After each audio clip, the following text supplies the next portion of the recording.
visite bii ñu def nii tey lu ko wund mooy dañoo jublu dem Tamxarit ñu amaat suñu kanam aussi grand magal de Touba ak Mawlud mu nekk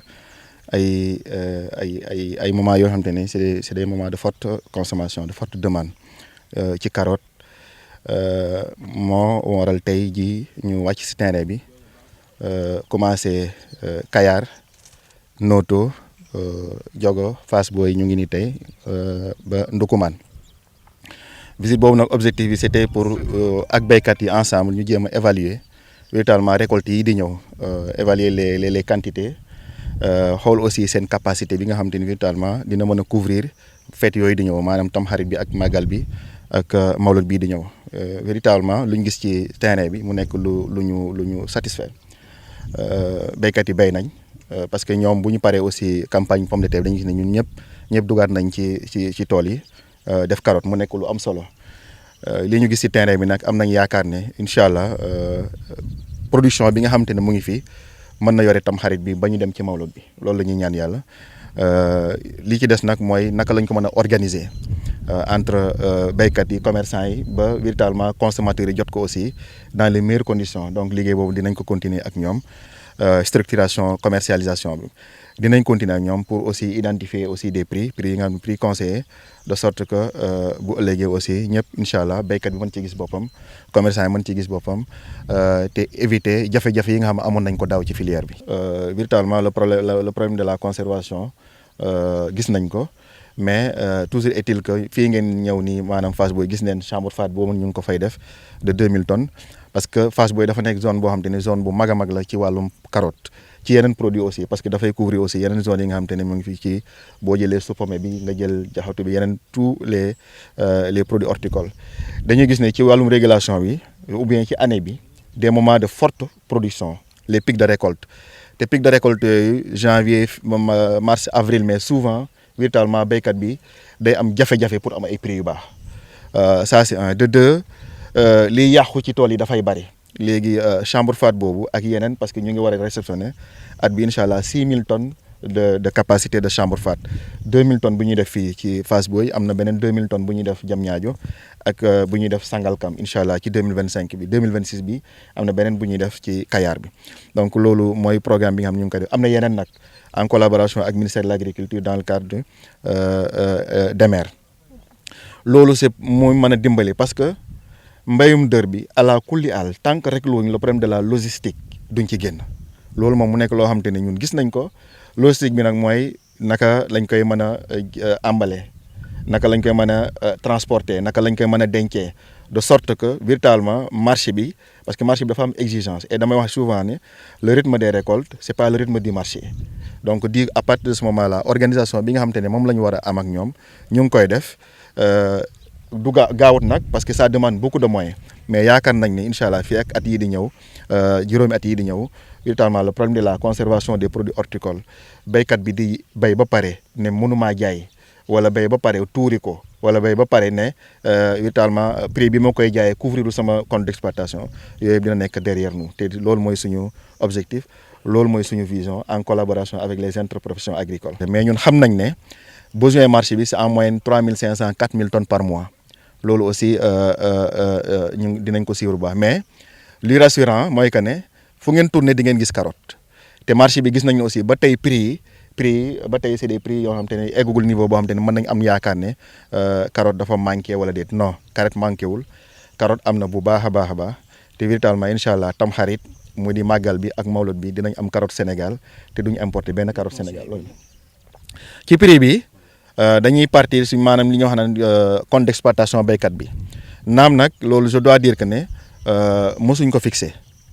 si la filière carotte comme ni ñu koy defee ci pomme de terre ni ñu koy defee ci soble defaguñ ko ci carotte liggéey boobu nag moom laa leen wax interprofession bi il faut que tamit ñu dem ci ensemble ak ñoom parce que du gouvernement yi moom mooy ñëw rek fixer prix ñun dañuy liggéey ak ñoom ci compte d'exploitation bi ba ñu xam seen charge yi leen rendement et tout ba ñu xam ne pour def 1 kilogramme de carotte lii la lay dikkee à partir de ce moment aussi ñu def benn prix après ñu dem ci loolu. lépp nag pour rassurer les consommateurs mais te pour rassurer tamit les commerçants pour xamal leen ni carrément ren donte daan nañ ko yaakaar mais ren lañ gën a ëpp yaakaar ren li ñu fekk fii ci production wax dëgg yàlla doy na xel tey li nga xam seen tey jii mooy coordonnateur l'interprofession carotte bi wax na ko sànq mi El Hadj Malick Pouy ñi ngi xaar ci production à 50 000 tonnes consommation 12 mois la fukki weer ak ñaar kon tey jii nii nattable wun ni li nga xam seen moom la ñu am ci production mën na couvrir Sénégal li fi des a kus néew mooy li ñu jëm ci tamxarit ak màggal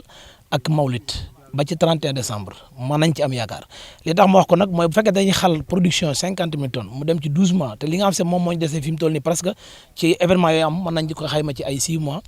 kon loolu defe naa ne mën a day xel beneen bi des mooy ci côté qualité bi tey ku ñëw fii boo gisee carotte bii nga xam seen tey moom lañ tiim xam ne carrément li ñuy jëggaane li ñu am fii ren moom mënu ko dàqal te moo ko gën it tam ndax nag ku gis nen da nga naan nen a ngi wax dëgg yàlla carotte bii nga xam seen tey moom la ñu wane fii production bi ko gis xam ne jaar na yoon te matagul tam 3 mois maanaam bu dégguñ ko ci tool yi kon defe naa ne te bu gënee avancé waat dans quelques jours tuuti ay 10 jours yooyu kon boo ñëwee di nga fekk carotte boo xam dana jéggi dayoo li ñu leen wax nag mooy bépp commerçant boo xam seen tey jii da nga doon importer carotte di ko jëli beneen réew di ko andi nañu xam ne ren décidé guñ pour importer carotte li ñu fas yéene mooy jënd carotte locale bi fi nekk pour soutenir suñuy mbokk suñuy baykat maanaam patriotisme bi ñuy wax dëgg ñu incarné ko fii maanaam képp kuy jaay carotte nga def commande ci baykat yi ñu conditionné ko à sac de 25 kilos rawatina nag loolu pour mu wax ko ñi nga xam ñoom ñooy bay carotte tey jii mënuñu taxaw ni saaku carotte ma ngi jar ci seen tool yi wala fii ci biti 3000 francs saaku carotte de 80 kilos nga dem fii ci nga xam ay agrobusiness la leen tuddee ñu conditionné carotte de sac de 25 kilos di ko jaayee 5000 francs par commande nga dem marché noto ñu koy jaayee 7000 wala 8000 francs sac de 80 kilos kon y a problème te ñoom gënuñu la production kon luy problème mooy conditionnement triage carotte bi conditionné ko sac de 25 kilos ni nga xam moom lañ ko bëggee pour mën koo jaay ci dëkk bi consommateur itam mën koo jot normal te ñu xam ne Sénégal itam nekkul ni rek lépp lu seer ñu yuuxu ni nangam amul déedéet li ñu bëgg mooy carotte bi jógee ci prix bii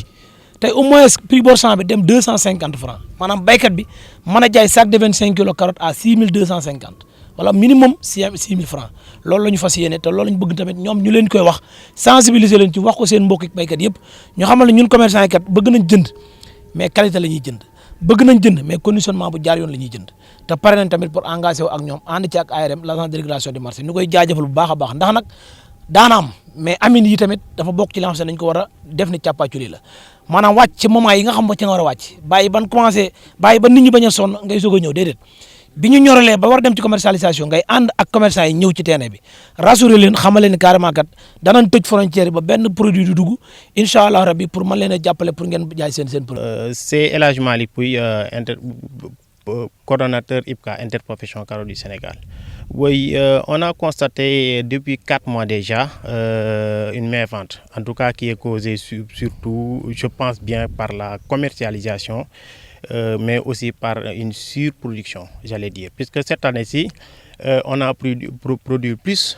que nous produisions dans les années dernières. Là. Donc, on n'attend pas moins de 50 000 tonnes pour cette année. Donc là, en tout cas, ce sera un record. La conservation pose problème aussi. Effectivement, la conservation pose beaucoup de problèmes puisqu'on a quand même de chambres fades et en tout cas les outils nécessaires pour cette commercialisation, pour cette conservation-là. Vous exigez aussi des semences de qualité? Oui, les semences sont très chères du tout, surtout. Puisque la semence hybride, bon, pour les